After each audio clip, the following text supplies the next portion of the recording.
Donc, bonsoir à tous. On commence, comme promis, notre nouveau sujet de ce soir, c'est-à-dire l'Inquisition face à Tisha B'Av. D'accord? Alors, Tisha B'Av, c'est le 9 Av, la fameuse date de deuil national du peuple d'Israël. Qu'est-ce qu'il y a de particulier à cette date? On le sait tous, il y a énormément d'événements tragiques qui sont arrivés au peuple d'Israël à cette date précisément. Et ce n'est pas un hasard.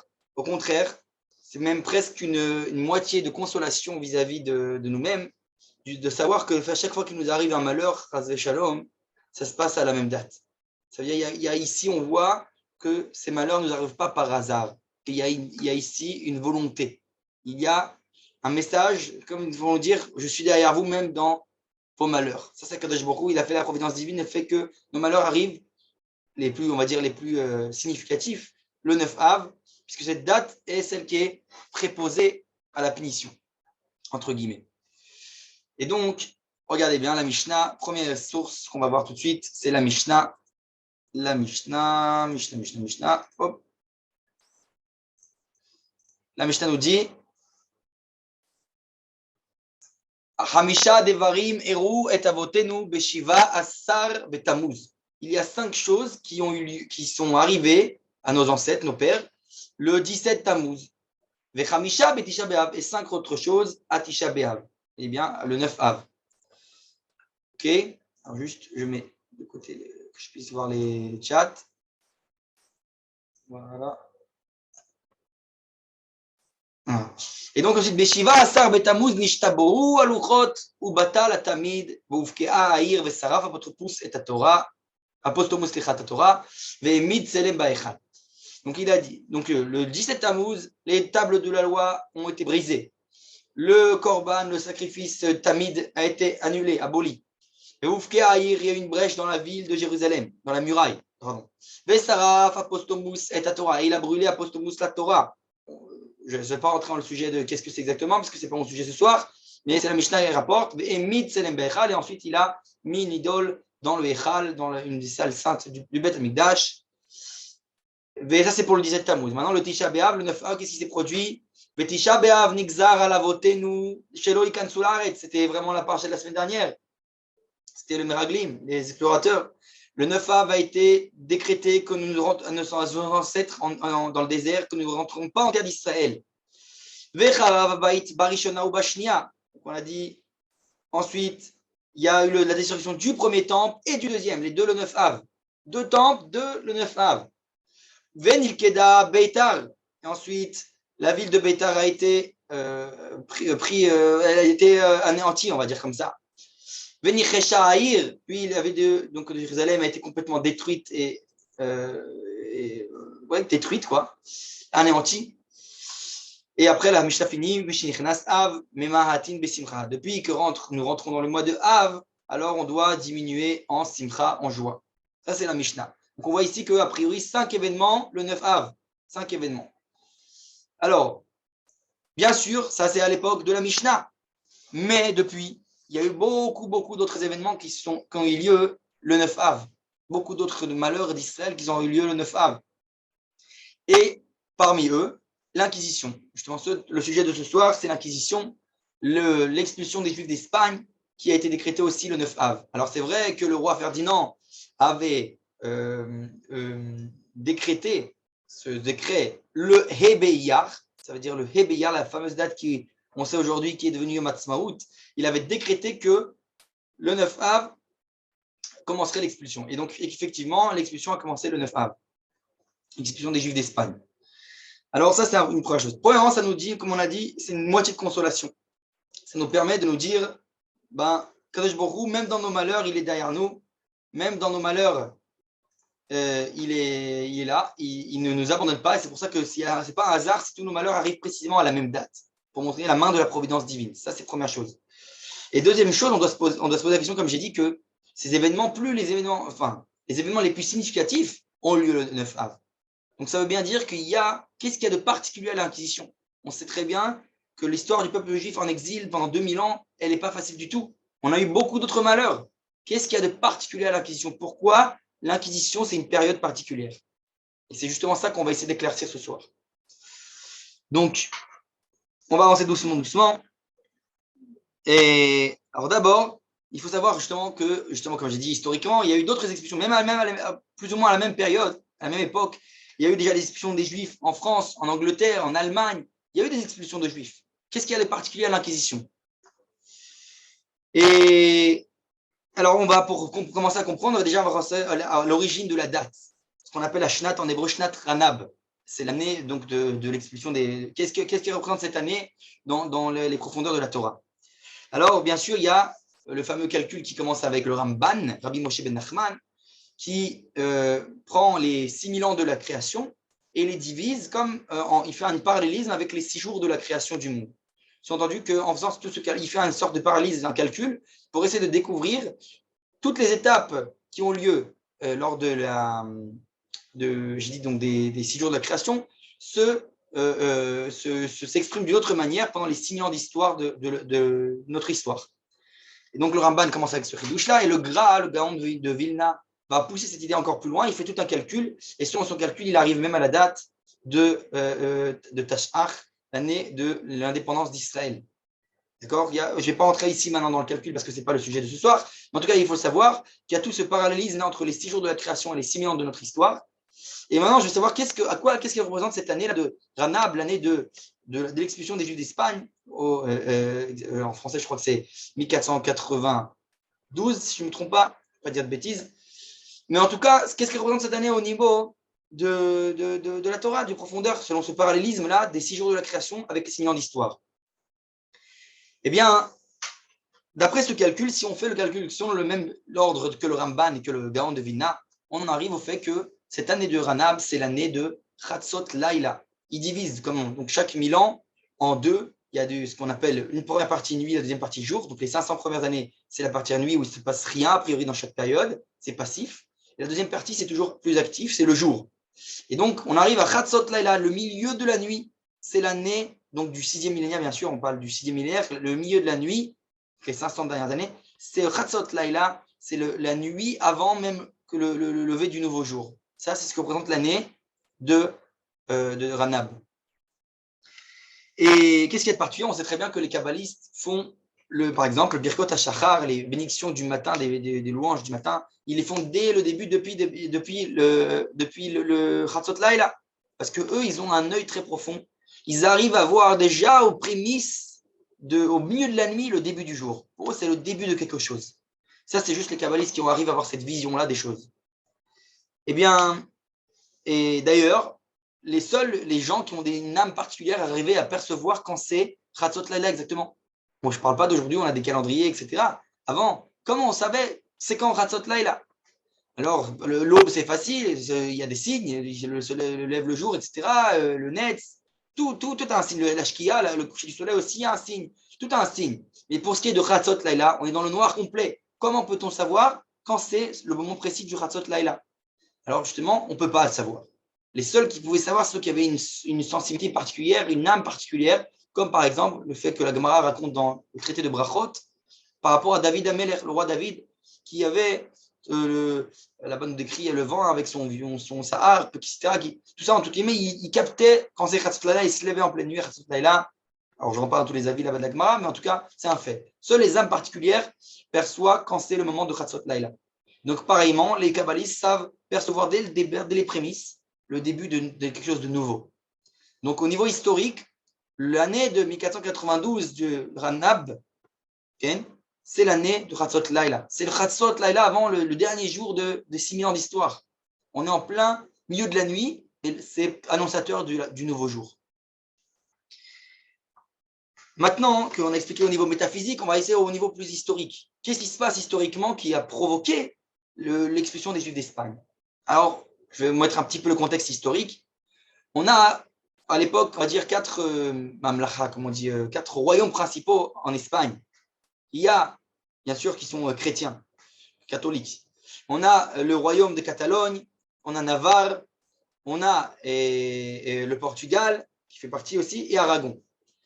Et bien entendu, au début, on a Grenade, qui est sous l'emprise des musulmans. On a dit c'est un combat pendant 700 ans, les musulmans dirigent même l'Espagne dans son ensemble, presque toute l'Espagne. Et c'est que doucement, doucement, que les chrétiens vont commencer à repousser les musulmans. Comment ça se fait? Se fait grâce au fait que, entre autres, bien sûr, que le roi Ferdinand, donc le roi d'Aragon, se marie avec Isabelle la catholique, reine de Catalogne. Oui, si je ne me trompe pas, c'est ça. Et en se mariant, ce mariage, ils unissent, ils créent un royaume d'Espagne unifié. Ils renforcent leur force. Et bien entendu, ils vont commencer à reconquérir Grenade, qui était jusque-là sous l'emprise des musulmans. Lorsqu'ils font cette conquête, il se passe deux choses en parallèle. C'est premièrement que toute l'Espagne, pour la première fois, est devenue entièrement chrétienne. Les musulmans ont été repoussés. Et deuxièmement, ce n'est pas que l'Espagne, c'est de ce fait, toute l'Europe entière est dans les mains des chrétiens. Il n'y a plus de musulmans qui sont sur les terres européennes. Donc, c'est une grande victoire pour le christianisme. Et donc, ce qui se passe, c'est qu'il se sent le besoin, Ferdinand, le roi Ferdinand, de remercier Hachem. Son Hachem, bien sûr. Le roi, c'est Dieu, disant qu'il doit remercier de cette victoire du christianisme. Et c'est pas cette victoire, elle va s'exprimer, bien sûr, bien entendu, même à tous les niveaux. Ça veut dire qu'on va voir, c'est une période charnière où tout d'un coup, la culture qui va être prédominante dans l'histoire, à ce moment-là, ça va être le christianisme. Ce qui n'est pas le cas pendant presque 700 ans où l'islam commençait à dominer. Et bien là, c'est tout d'un coup un tournant de l'histoire. Le christianisme reprend le dessus. Et donc, ça va changer toute la donne. Et donc, sur ce fait, pour remercier, entre guillemets, Dieu de sa victoire du christianisme, qu'est-ce que décide le roi Ferdinand? Bien entendu, d'expulser les Juifs d'Espagne comme cadeau pour Dieu. On va expulser les Juifs, tous ces mécréants, et c'est dans ce contexte-là que commence l'expulsion des Juifs, enfin, du moins le décret. Et d'ailleurs, j'ai donné un signe que le christianisme commençait à être la culture prédominante. C'est le fait que, par exemple, Christophe Colomb, à la même époque, découvre l'Amérique. Ce qu'on voit, c'est cette culture-là qui s'étale, qui s'étale dans toute la culture mondiale, on va dire comme ça. Donc, c'est un signe encore de cette dominance chrétienne à l'époque. Et d'ailleurs, impériale, dominance impériale, culturelle, impériale, par le besoin de s'étaler. Maintenant, je refais un flashback. Ok, on a expliqué les contextes, l'expulsion des Juifs d'Espagne, etc. 1482. Il faut essayer de remettre dans le contexte qu'est-ce qui se passe 100 ans plus tard. On va revenir un peu en arrière et on va essayer de petit à petit, qu'est-ce qui s'est passé, quels sont les changements qui ont lieu, qui ont mené finalement à tout ce qui est arrivé après, par la suite. Alors, 100 ans plus tôt, déjà, il y avait ce qu'on est très connu, les fameux débats du Ramban avec des curés, des comarines, des curés. C'est-à-dire que le Ramban, Rabbi Moshe ben Nachman, qui était lui donc en Espagne sous domination chrétienne, commence à faire ces débats très connus qui sont mentionnés de partout. Mais, alors, même s'il y a des versions latines de ces débats, où là-bas, dans les versions latines, on présente le Ramban comme ayant perdu dans les débats, dans nos sources à nous, dans les débats qu'on connaît, il y a là-bas la preuve que le Ramban a gagné tous les débats. Il réussit à vaincre par ses arguments, les arguments chrétiens. Mais malheureusement, malgré qu'il est le vainqueur dans les débats, il est obligé, de par la haine qu'il attise, on va dire comme ça, de s'enfuir. Et donc, le Ramban s'enfuit. Et d'ailleurs, finalement, il arrivera en terre d'Israël, comme ça, en fuyant l'Espagne, de fait qu'il a un peu provoqué les curés chrétiens de ce débat de son répondant. Et aussi, bien sûr, 100 ans plus tôt, commence, donc ça c'est au début, on a la première période, c'est les débats, donc il y a beaucoup de débats, il n'y a pas que le Ramban qui en a fait, d'autres Ramim Israël, beaucoup de débats qui entre eux et les chrétiens, donc c'est une sorte de dialogue, mais tout le temps, comme on l'a dit, ils sont enchaînés. Même s'ils disent leurs arguments, finalement, ils sont sous domination chrétienne, donc ils sont très limités. C'est ça, d'où le danger, d'où la fuite du Ramban, entre autres. Et autre chose qui se passe, bien sûr, c'est déjà les pogroms de juifs qui se produisent à tout va, à l'époque, et des conversions, commencent à convertir. Alors, il y a des gens qui se convertissent de force, et d'autres pas de force. Il y en a aussi que la culture chrétienne, comme on l'a dit, commence à prédominer. Et il y a certains juifs qui vont essayer de se convertir pour obtenir des nouveaux statuts. Ils créent un nouveau courant qui s'appelle les nouveaux chrétiens, les nouveaux catholiques, je ne sais pas en hébreu, à Notrim Achadashim. Et donc, ça veut dire que doucement, ils veulent un statut. Ils veulent se faire accepter dans la société. Donc, certains juifs vont se convertir pour obtenir telle ou telle chose, tel mahama, tel statut. Et donc ça, c'est des choses qui se passent, tout ça, on parlait, bien entendu. Ah oui, et bien sûr, et là se dresse l'Inquisition. Alors bien avant le décret de l'expulsion des Juifs d'Espagne, l'Inquisition commence à se créer ce corps qui s'appelle l'Inquisition. Au départ, l'Inquisition, leur but, c'est quoi? C'est justement parce que les Juifs, là-bas en Espagne, ont beaucoup de statut économique, social. Ils sont aisés. Ils sont les doyens de la société, on va dire comme ça. Et donc, ça dérange certains chrétiens. Parce que du fait que les Juifs sont bien, Baruch Hashem, ils se tiennent bien dans leur société, eh bien, ils ont des servantes ou servants, des serviteurs, pardon, des esclaves, quoi, de Juifs, des gens des Meshartim, comment on dit Meshartim, des gens qui travaillent chez eux, j'ai oublié le terme en français exact, mais bon. En tout cas, ils ont, oui, des gens qui travaillent chez eux, qui s'occupent de leur maison et qui sont chrétiens. Et doucement, doucement, ce qui se passe, c'est que ça influence certains chrétiens à vouloir même se rapprocher du judaïsme. Et ça, c'est pour ça que se lève l'Inquisition, pour essayer de traquer au départ, non pas les juifs au départ, c'est pour traquer les chrétiens qui commenceraient à adopter des coutumes juives. C'est pour essayer de détacher toute cette influence juive du christianisme, ou catholicisme, plus précisément. Et donc, ça, c'est au départ l'Inquisition. Et après, bien sûr, l'Inquisition va élargir, on va dire, son activité et va traquer les Juifs eux-mêmes, essayer de les convertir et compagnie. Mais au départ, ce n'est pas le cas. Du moins, au départ, elle ne va pas traquer les Juifs en soi. Et donc ça, c'est ce qui se passe, on a dit, le contexte 100 ans plus tôt. Maintenant, il y a la Shnat Takna, c'est une année particulière, où il y a vraiment des massacres particulièrement, et beaucoup de Juifs vont être tués là-bas. Et un particulièrement qui est connu parmi tant d'autres, c'est le fils du Rosh, Rabbi Houda ben Arosh. Rabbi Houda, donc le fils du Rosh, donc un grand décisionnaire d'Espagne, le Rosh qui est descendu d'Ashkenaz, d'Europe, arrive en Espagne pour diriger les communautés de Barcelone. Eh bien, son fils est brûlé, comme tous, massacré. Et donc, on voit qu'il y en a plein d'autres comme ça. Et si je ne me trompe pas, il y a aussi Rabbi Israël Kawa, qui est le père, je crois, du Rabbi Ephraim Kawa, qui s'enfuit ensuite en Afrique du Nord, à Tlemcen. Bref, il y a encore plein, beaucoup de juifs. Ça devient très dangereux. Il y a des pogroms qui se lèvent, la haine commence à se renforcer. L'Inquisition prend petit à petit de plus en plus de force. Et d'ailleurs, les juifs, à cause de ces pogroms-là, déjà, on parle déjà à l'année Takana, Shnat Takana, ils commencent à s'enfuir de là où ils peuvent. Et alors, ils vont s'enfuir, par exemple, en Afrique du Nord essentiellement. D'ailleurs, c'est ce qui va sauver le judaïsme d'Espagne, puisque finalement, le fait que bien avant l'expulsion des Juifs d'Espagne, l'Inquisition, le décret concrètement, il y a des Juifs qui sont partis bien avant. Donc, ils ont pu déjà s'installer dans des communautés en Afrique du Nord. Ils ne sont pas partis par précipitation, eux. Ils sont partis de leur plein gré. Ils ont préparé leur coup, si on peut dire ainsi. Et donc, ça a pu sauver ça a fondé des communautés tout entières d'expulser l'Espagne en Afrique du Nord, qui ont sauvé cet héritage des Juifs d'Espagne. D'ailleurs, c'est ça qui va créer une certaine compétition, si on peut dire tacharout, je ne sais pas si on peut dire c'est comme ça, mais entre les Juifs d'Afrique du Nord, influencés par essentiellement le Rambam, et tout d'un coup, ceux qui viennent avec de nouvelles coutumes des Juifs d'Espagne, influencés par le Rajba, le Roche et compagnie. Donc ça, il y a une rencontre de communautés. En tout cas, ça sauve le judaïsme d'Espagne. Et donc, on a dit ça, c'est bien avant que l'Inquisition était encore assez forte, parce qu'elle commence à se renforcer petit à petit. Donc, au début, les premiers Juifs qui sont partis ne sont pas partis par précipitation, ils ont eu le temps de se préparer. Donc, ce qui a sauvé tout cela. Mais malgré tout, il y a certains sages qui sont entêtés, entre guillemets, et qui ne quittent pas l'Espagne, qui restent malgré les pogroms, malgré les massacres, ils restent en Espagne. Alors, je vais une petite liste de certains qui sont connus. Le Ran, Rabbi Nounissim, Nemouké Yosef, le Rabbi Yosef Albo qui a écrit le fameux livre très connu du Sefer HaIkarim, et bien entendu, celui sur lequel je vais un peu plus m'attarder, c'est Rabbi Yitzhak Abarbanel. Rabbi Yitzhak Abarbanel, donc, c'est pourquoi je vais m'attarder.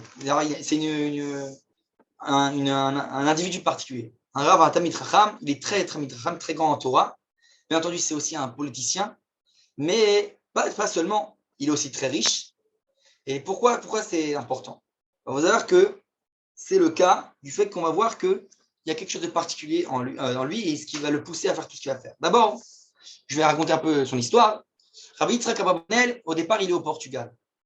Il est au Portugal et il est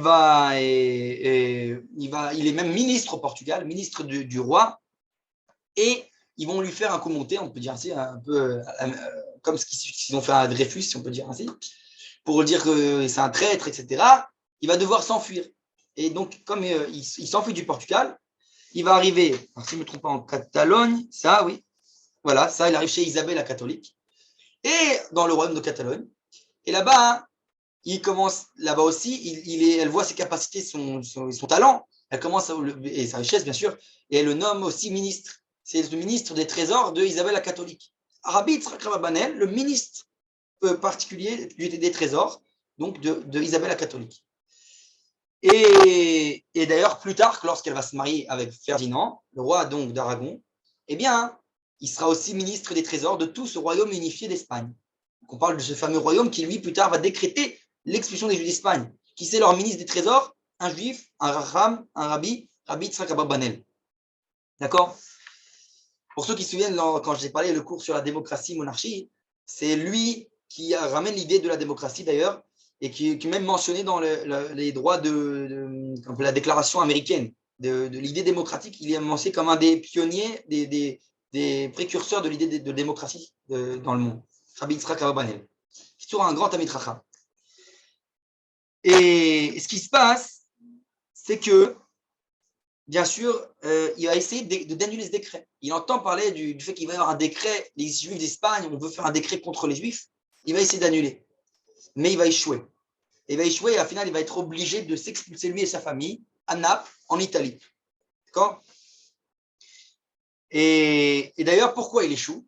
À cause, malheureusement, pour nous, d'un autre juif, un juif assimilé, ok, qui s'appelle, alors son nom en entier, ce qu'il a un nom particulier, Thomas de Torquemada, pardon. Thomas de Torquemada, Thomas de Torquemada, qui est un juif assimilé, qui est devenu chrétien, qui est plus chrétien que les chrétiens. Et lui, lorsque Rabbi Yitzhak Abarbanel, il vient ici avec 30 000 ducats en pièces d'or, donc pour aller donner, pour aller payer, soudoyer la reine et dire annulez le décret, je vous donne, annulez, il vient devant Ferdinand et devant Isabelle la catholique, je vous donne une grosse somme, j'ai réuni pour annuler ce décret. C'est Thomas de Torquemada, le juif assimilé, qui vient et tout d'un coup, il jette sa croix de son cou, il la jette par terre et il dit Jésus, il a été vendu, ils ont vendu pour 30 pièces. Maintenant, on veut le revendre encore une fois pour 30 000 pièces. Il vient et donc le roi et la reine sont mal à l'aise et n'ont d'autre choix que de décréter le décret, enfin de commencer le décret, malgré cette tentative de Rabbi Yitzhak Abarbanel d'annuler le décret. Et donc, il faut savoir, souvent, malheureusement, c'est nos frères assimilés qui sont nos propres ennemis. Donc, c'est un fait.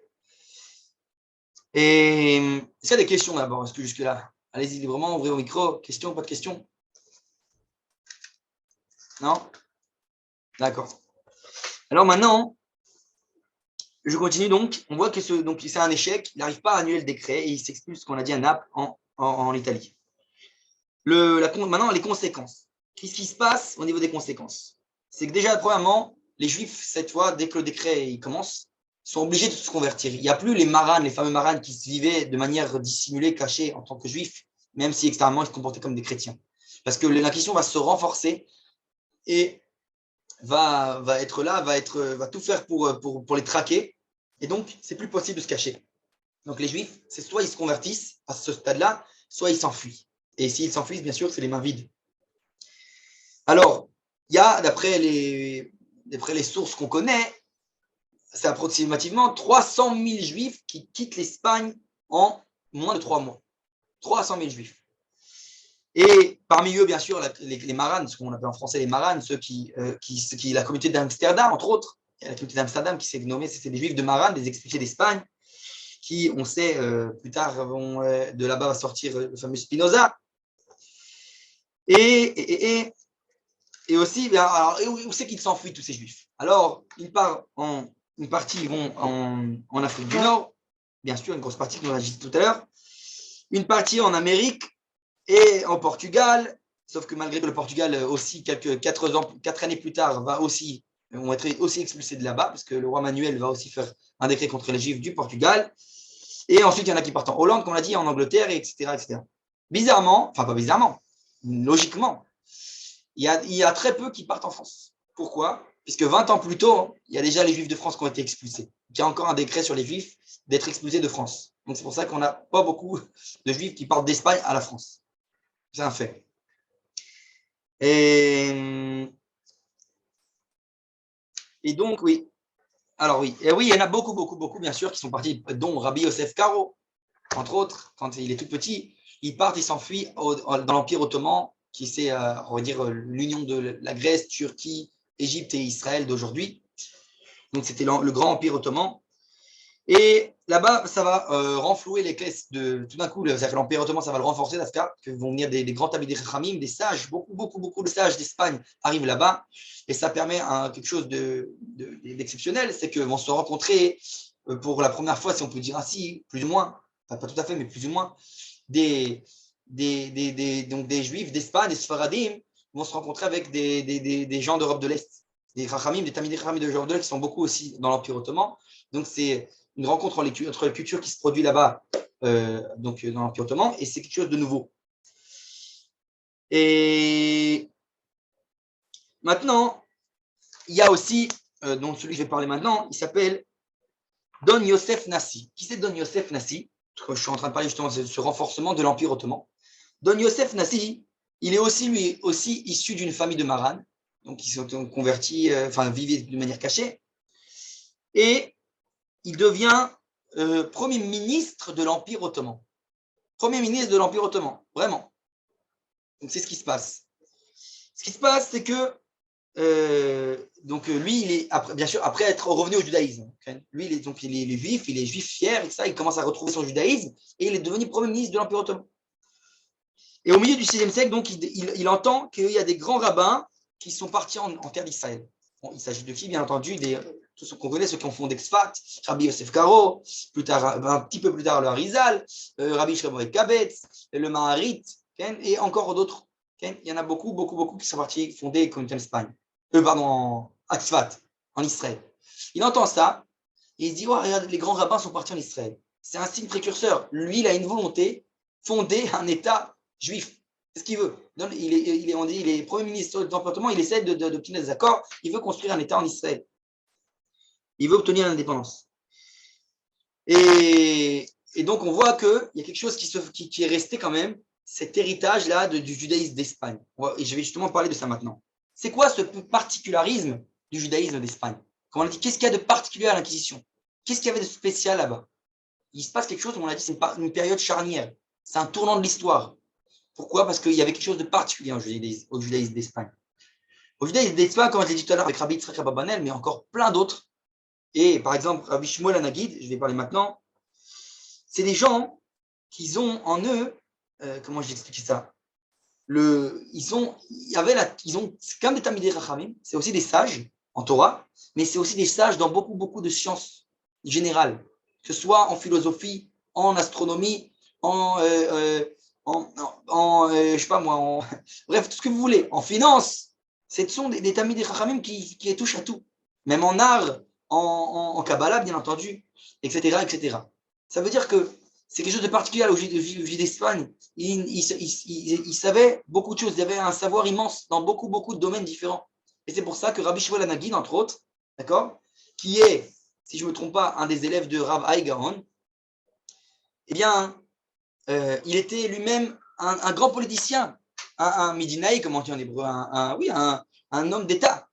Et à la fois chef militaire, il était presque le matkal, le chef de la tête de l'armée d'Espagne. On parle bien avant tout ce que j'ai parlé maintenant, l'Inquisition et compagnie. C'est-à-dire que c'est des sages comme ça qu'on fait pousser en Espagne, entre parenthèses. C'est quelque chose de particulier. Eh bien, donc Rabbi Shmuel Hanagid, j'ai dit, il y a encore une malchoute. Ça veut dire quoi? Ça veut dire que dans ce judaïsme d'Espagne, il y a encore la notion de malchoute. Alors oui, on est en exil. Oui, on n'est pas sur notre terre. On n'est pas indépendant à part entière. Mais on a quelque chose qui nous est resté, malgré tout, pendant les premières 1000 ans de l'exil, de cette malchoute, les 1500 ans plus précisément, le malchoute, la royauté, quelque chose qui est encore entre nos mains. Et lorsque les Juifs d'Espagne vont être expulsés, c'est ça, ça va disparaître. C'est exactement tout ce qui va disparaître. Il n'y a plus de malchoute. C'est fini. On n'est plus que des Vraiment, là, mamash, dans tous les degrés du terme, des ossements desséchés, des communautés éparpillées, sans plus aucune malchoute. On n'a plus aucune mémade. C'est pour ça qu'on va se renfermer dans le monde de que Torah, découpé de la politique, découpé de toutes les sciences générales, philosophie et compagnie. C'est ce qui se passe avec l'expulsion des Juifs d'Espagne, entre autres. Et donc, comme j'ai dit, la preuve, c'est que c'est qui tous ces sages d'Espagne? Donc, on les connaît, tous les grands Torah qui connaissent tout dans tout. C'est par exemple le Ran, le Ramban, le Rashba, le Roche, le Rif, le Rimigash, Even Gabriel, Even Ezra, Rabbi Abraham Even Ezra. Des sages, ce sont eux qui nous ont commenté le Tanakh, c'est eux qui nous. Tout l'héritage qu'on a, toute la Torah qu'on a, ça vient de là-bas. C'est de judaïsme d'Espagne. On a une richesse, un héritage très, très, très riche de là-bas. C'est parce que il y avait là-bas l'âge d'or, si on peut dire, du peuple d'Israël au niveau, si on peut dire, en exil. C'est un judaïsme très florissant. Et donc, ça se provoque ce détachement. Et maintenant, il y a des exceptions. Ça veut dire que c'est quoi les exceptions? C'est malgré tout, malgré qu'il n'y a plus de malchoute, il n'y a plus tous ces sages particuliers dont on a parlé, il y a quelques tamidei rachamim, des yéridés sgoula, des particuliers, qui sont eux continués de s'aborder à tous ces domaines. Ils ne se sont pas arrêtés là, ils ont continué à être baki, de connaître dans tous les domaines, en philosophie, en Kabbalah, etc. etc. Et d'ailleurs, même halachiquement, il y a dans cette période historique une transition, halachiquement. Pourquoi? Parce que halachiquement, c'est la distinction qu'on fait entre la période des, qu'on appelle les Rishonim et la période des Acharonim. Après l'expulsion des Juifs d'Espagne, on est passé de ce qu'on appelle les Rishonim, les grands décisionnaires, les Rishonim, ceux dont j'ai mentionné maintenant. Et là, on passe dans une période des Acharonim, les derniers sages. Croyez, c'est plus la même chose. On dit que c'est plus pareil. Donc, un Acharon, il ne peut pas l'achlok, il ne peut pas venir s'opposer aux paroles de Rishonim. Il est obligé de s'appuyer sur des Rishonim. C'est plus la même dimension de Chochma. Et donc, en fait, quelque part, ce qui va se passer, c'est qu'on a dit, sur cette chute-là, il va y avoir quelque chose qui va renaître. On a dit, ça commence à renaître à Ksfat. Ksfat, avec les sages là-bas, Rabbi Yosef Karo et compagnie. Et d'ailleurs, il y a aussi une autre communauté très florissante qui naît en conséquence de l'expulsion d'Espagne, c'est à Salonique. Alors, Salonique, je crois que c'est en Grèce aujourd'hui, mais à l'époque, ça fait partie de cet empire ottoman. Beaucoup de sages vont aller là-bas. Beaucoup de sages. C'est une très, très grande communauté. Et d'ailleurs, le Rabbi Yosef Karo, si je ne me trompe pas, il passe par là-bas avant d'arriver en Terre d'Israël, à Ksfat, là-bas avec Rabbi Yaakov Birav, son Rav. Et donc, on voit bien que c'est une période particulière. Il se passe beaucoup de changements. Ah oui, voilà. Maintenant, ce qui se passe, c'est que quand je dis que c'est des communautés florissantes qui vont être à Salonique ou même à Ksfat, il y a là-bas énormément d'ouvrages qui vont être écrits. Alors, paradoxalement, des ouvrages qui sont écrits, on peut dire que c'est une période de richesse intellectuelle, c'est super, il y a des livres qui sont écrits. Mais comme on sait, Manitou d'ailleurs accentué tout le temps ce point-là, c'est paradoxalement le fait que ça prouve que quelque chose qui avant était vivant, tout d'un coup commence à mourir et on est obligé de laisser des traces dans les écrits. Puisque c'est quelque chose qui, jusque-là, n'avait pas besoin d'être écrit. Maintenant, on sent le besoin de l'écrire parce que cette chose-là est en train de mourir. Eh bien, c'est de ce judaïsme-là dont on parle. C'est une richesse, un héritage de ce judaïsme d'Espagne. Donc, on a dit où il y avait la malchoute, où il y avait toutes les dimensions de la Torah, pas qu'au niveau les 4 amot de la halakha, mais à tous les degrés. Eh bien, ça se perd, ça commence à mourir. Et donc, on va laisser cet héritage dans des livres. Et c'est pour ça qu'on commence à se mettre à l'œuvre de beaucoup d'ouvrages. Et donc, entre autres, le Rabbi Yosef Karo, qui écrit le Shulchan Aruch, pour lui, précurseur, il voit les lois du futur État à venir.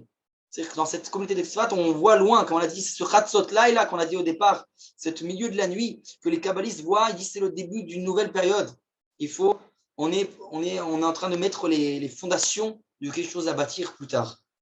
Donc c'est ce que d'ailleurs même si on peut dire ainsi, le sionisme aujourd'hui donc Riloni reconnaît qu'il y a ce qu'on appelle Yeshuva Yashan, Yeshuva Hadash.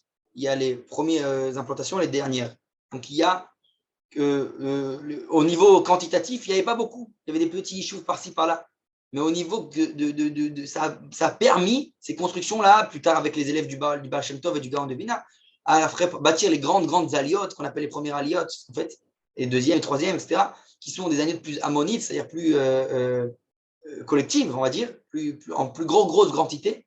Et donc, l'un ne va pas sans l'autre. C'est ce que ces sages-là voyaient de loin au tout départ, aux prémices de ce phénomène qui est le retour du peuple sur sa terre. Et tout ça, c'est un peu le fruit de l'expulsion des Juifs d'Espagne. Maintenant, je voudrais aborder un autre point, c'est au niveau, au niveau de la providence divine. Qu'est-ce qui a fait que l'Inquisition a commencé?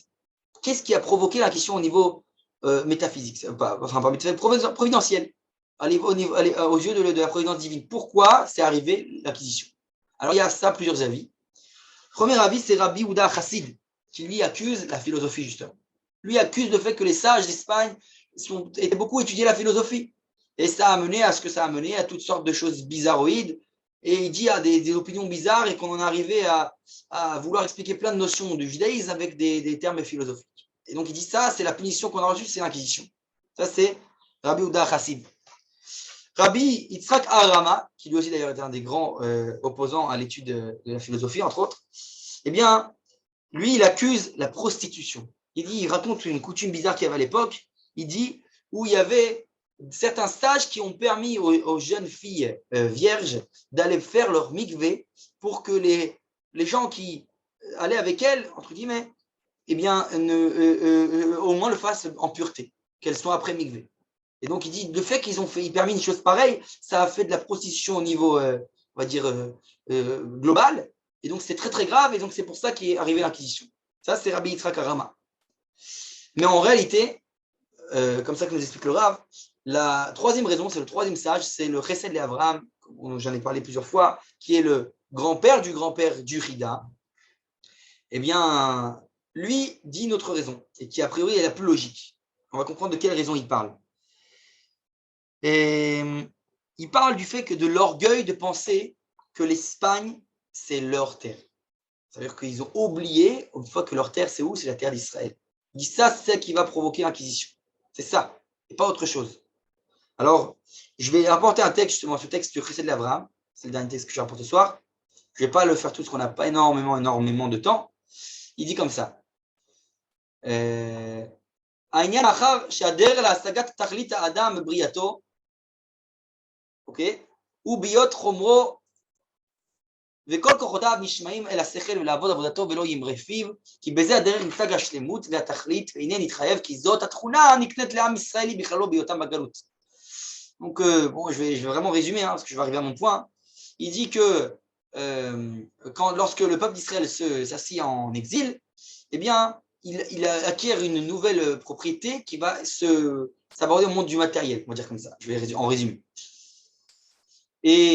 וזה שהגלות היא מחליש החומר באופן היותר שלם שבפנים, העניין שקיום החומר, רחמנא ליצלן, תגבור את כוחותיו, הוא להמציא לאדם הדברים המחזיקים הנפש החיונית, כגון הכבוד והשחרה והניצחון, כי בזה תתחזק ותתגבר הרוח החיוני וכוחותיו, והנה הגלות מקנה הפך הדברים האלו.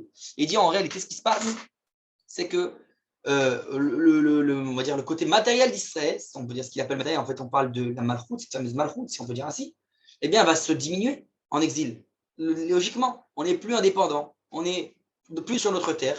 Donc, tout simplement, cette force de malchoute, d'indépendance de la royauté d'Israël diminue et s'affaiblit. C'est ça ce qu'il appelle la force matérielle, que ce soit dans le monde des finances, dans le monde de la politique, etc. etc. Et donc, c'est naturel. Mais bizarrement, il dit pourtant, ce qui se passe en exil, c'est exactement l'inverse. Les Juifs ont tendance à se plonger dans le matériel. Malheureusement, il dit ce qui va se passer. Et c'est ça qui est le grand danger. Parce que lorsqu'on est en exil, au contraire, il faut presque se fermer dans un ghetto pour pas se fondre dans la matière. Sinon, ça amène à l'assimilation finalement. Si on se mène à la culture générale, puisqu'on n'est pas sur notre terre, c'est dangereux. Et donc il dit, évidemment, c'est exactement ce qui se passe. L'heureux s'affaiblit et les Juifs vont de plus en plus s'attirer vers la matière. והנה הגלות מקנה ההפך הדברים, l'exil apporte l'inverse, l'affaiblissement, כי הוא מקנה לישראל הקלון והבוז תחת הכבוד, et il n'y a plus de royauté, il y a au contraire, l'exil apporte à Israël la honte, il n'y a plus de kavod, il n'y a plus d'honneur. C'est pour ça que le Kuzari dit, comme on sait très bien, qu'il s'est tourné vers toutes les religions, et en dernier au judaïsme, qui s'est dit, c'est pas possible que la vérité soit un peuple aussi faible, aussi misken. ובזה תחלש הרוח החיוני, וגם כן הדברים המחזיקים בנפש הצומחת, הם ביות לאדם זרע דגן תירוש ויצר לרוב. והנה בגלות ישראל בעירום וחוסר כל. C'est-à-dire en exil, on n'a plus rien. on n'a plus d'État, on n'a plus d'armée, on n'a plus de vie agricole, plus rien n'est à nous. On ne possède plus rien, on n'a plus rien, plus aucune force. On manque de tout, on est nu de tout.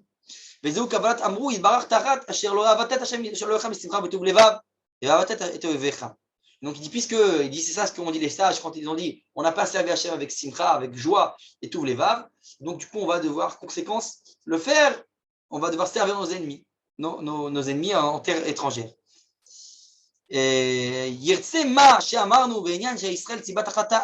Regardez bien cette phrase très essentielle. Il dit עניין שישראל לסיבת חטאם הוא באמסם להם המחזיקים הנפש החיונית והם השמחה הטוב לבב שהשמחה היא המהפכה מהרבה הרבה נפש חיונית והיא נמשכת מן הכבוד הניסוח. C'est que justement, au contraire, les Juifs vont s'habituer à cet exil, vont s'implanter en exil, vont s'installer confortablement, matériellement. Ça, c'est ce qu'il raconte. וגם כן היה להם הדברים המחזיקים הנפש הצומחת והוא אמרו מרוב כל ובזה טעו אחר החומר ולא עבדו את השם. Et c'est leur erreur qu'ils se sont trompés, qu'ils sont allés après le matériel et pas, ils n'ont pas servi Hachem. Ils ont oublié l'essentiel, ils ont oublié pourquoi ils sont descendus en exil. Et donc ce qui va se produire, la conséquence qui va se produire exactement, mesure pour mesure, l'inverse, totalement l'inverse. כי יהיה להם הדברים המחלישים הנפש הצומחת, היינו, אומרו ועבדת את אויביך, ורבו בצמא, וגם כן המחלישים הנפש החיונית, והוא ההכנעה והשפלות, היינו, אומרו, ונתן עול ברזל. Et donc, il dit, ce qui va se passer, c'est qu'au début, ils s'appuient sur leur matériel, leur réussite matérielle, sur leur vie en société, sur s'assimiler, comment dire, s'intégrer dans la société là où ils se trouvent.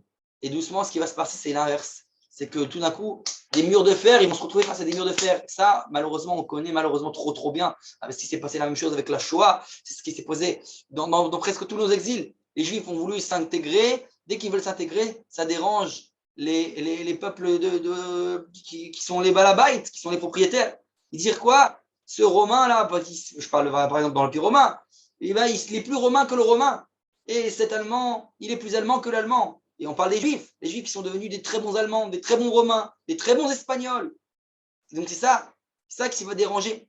Et donc les Juifs sont installés confortablement dans leur exil. Et leur problème, c'est qu'ils ont oublié que l'Espagne n'est pas leur terre. C'est comme ça qu'explique le Chesed Abraham. Ou bien qui bagalut yelahem eferze midam beganida. Ça j'ai déjà dit, pardon. Veze ma she'arizal, c'est ce que le Razal dit. Yehe aniuta l'Israël kevarda sumkas lesusia rivra. והכוונה מה שאמרנו כי בגלות יחלשו כוחות החומר ויגבר השכל. Et donc doucement il dit que la force matérielle va se diminuer en exil en conséquence. Au contraire, pour entre guillemets les punir, pour montrer qu'ils ont, c'est pas ici l'endroit naturel de leur matériel du peuple d'Israël. Et au contraire, c'est le sechel, l'intellect qui va se renforcer. Donc pourquoi j'ai rapporté ce texte? Pour nous dire justement que ce que le Chesed Abraham nous dit, c'est on a oublié. Et là, ça on le sait malheureusement trop bien, historiquement, que même à Berlin, ils avaient appelé Berlin la petite Jérusalem, et c'est le cas même, moi je le dis et je l'avoue, en tant que Constantinois, à Constantine, ils appelaient la petite Jérusalem, etc. Il y a beaucoup de villes d'exil, à partir du moment où ils ont été appelés la petite Jérusalem, ça veut dire qu'on a oublié la grande Jérusalem, ça veut dire qu'on a fait notre état d'exil, l'état naturel, et c'est le grand problème, c'est ce qui provoque que les nations du monde nous vomissent, nous expulsent, veulent nous dire, sous-entendu, retournez chez vous. D'accord? Donc c'est ce qui se passe, et ça c'est l'explication profonde de l'acquisition selon le Chesed d'Abraham ici ce soir. En conclusion, pour finir toutes les notions dont j'ai parlé maintenant, il se passe quelque chose, on a dit, beaucoup de Juifs expulsés, c'est un fait, d'ailleurs ils vont aller un peu partout, ça va bâtir une nouvelle ère, et ça provoque beaucoup de changements. Et on le sait, vraiment, mondialement, il s'est passé des changements, et beaucoup de ces changements ont été, parmi eux en tout cas, faisaient partie des expulsés d'Espagne. On a parlé tout à l'heure de Don Yosef Lassi, qui était Premier ministre dans l'Empire ottoman. Il y a aussi Benjamin Disraeli, qui est devenu Premier ministre anglais. C'était un juif, Premier ministre anglais, il faut savoir. Il y a aussi la Révolution française, qui parmi eux a aussi beaucoup d'expulsés, des descendants du monde expulsés d'Espagne. On a parlé tout à l'heure de Spinoza, qui sont tous en courant, qui est aussi issu de familles expulsées d'Espagne, des Maranes, etc. Si on peut dire ainsi, quelque part, tout ça va provoquer finalement la renaissance. La fameuse période qu'on connaît, la renaissance, c'est un renouveau, une nouvelle ère qui commence. Et bien ça, c'est un peu la conséquence de cette expulsion des Juifs d'Espagne. C'est pour ça que ce n'est pas un simple événement, l'expulsion des Juifs d'Espagne. C'est quelque chose qui a toute une signification profonde qui va provoquer le Chatzot Laïla, le prémisse de quelque chose de nouveau, une nouvelle ère qui naît. C'est ça ce qui se passe lors du Gérouche Sfarad, donc de l'expulsion des Juifs d'Espagne avec l'Inquisition.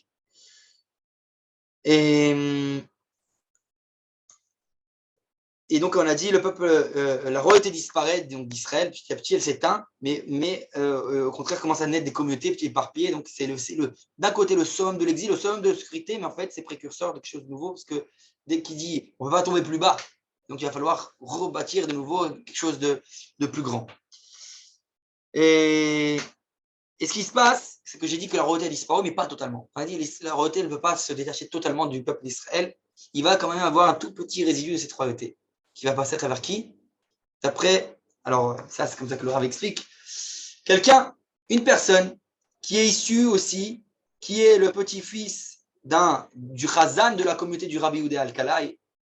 Dans la communauté du Rabbi Yehuda Alkalai, il y avait, donc, qui a écrit des livres très sionistes, il y a un Chazan, et ce petit-fils de ce Chazan, c'est aussi lui qui est un descendant direct d'un des expulsés d'Espagne, qui est Rabbi Yosef Taïtazak. Alors, comme ça, j'ai cherché en français, c'est comme ça qu'on l'appelle, Taïtazak, qui est un des sages d'ailleurs de la ville de Salonique dont j'ai parlé tout à l'heure, qui est parti d'Espagne et arrivé en Empire ottoman. Et cette personne n'est autre que, vous avez peut-être deviné, Théodore Benjamin Zeev Herzl.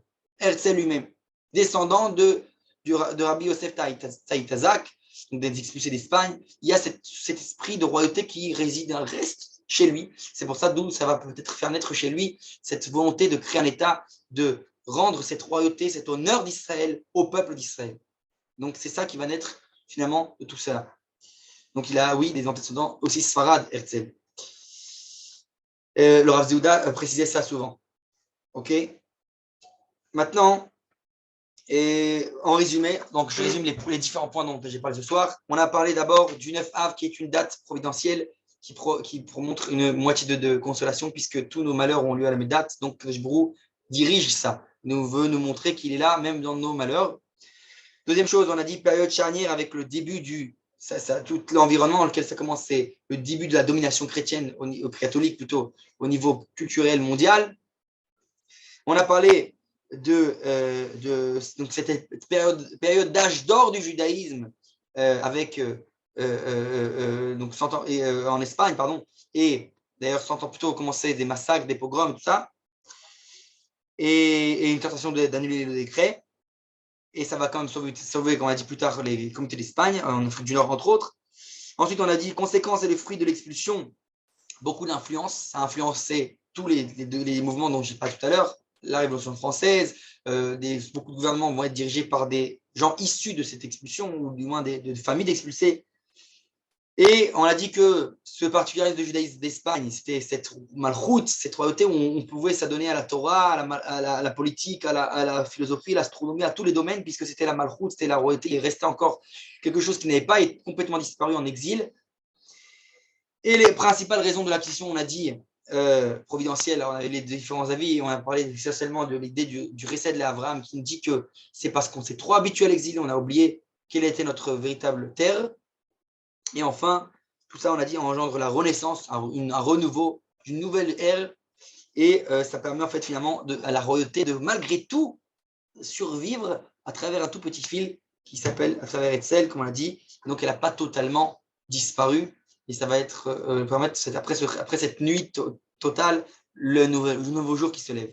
On sait aujourd'hui, on connaît toute la suite de l'histoire, la naissance d'État d'Israël, du peuple d'Israël, de l'État d'Israël, etc., etc. Voilà, je pense avoir tout dit. Est-ce qu'il y a des questions? Vous pouvez ouvrir vos caméras, vos micros, posez vos questions librement avant qu'on termine. Pas de questions? Alors, si c'est comme... Ouais, c'était là? Non, j'ai pas de questions, mais vous m'avez appris beaucoup de choses. C'est le but. Ouais, voilà. Donc, j'espère, Baruch Hashem, que je pense que la semaine prochaine, je vais faire, je pense, mon dernier cours, parce qu'après, je pars 2 semaines pour prendre des groupes de français. Donc, je ne serai pas là. Et donc, je vais faire mon dernier cours, je pense que ça va être sur la notion de tout béave. Bon, là, j'ai parlé introduction à Tisha B'Av, le côté, on va dire, plus deuil. On parlera plus du côté Simcha, le fameux Tou B'Av, qu'on dit aujourd'hui la fête des amoureux, de Tou B'Av. On va aborder ce sujet en profondeur. Voilà. Bezrat Hashem, la semaine prochaine, dernier cours, je pense. Voilà. À la semaine prochaine, Bezrat Hashem, venez nombreux et, et même heure, tout pareil. Voilà. Merci beaucoup à tous. Merci beaucoup. Toda. Toda Rabba. Shavua Tov.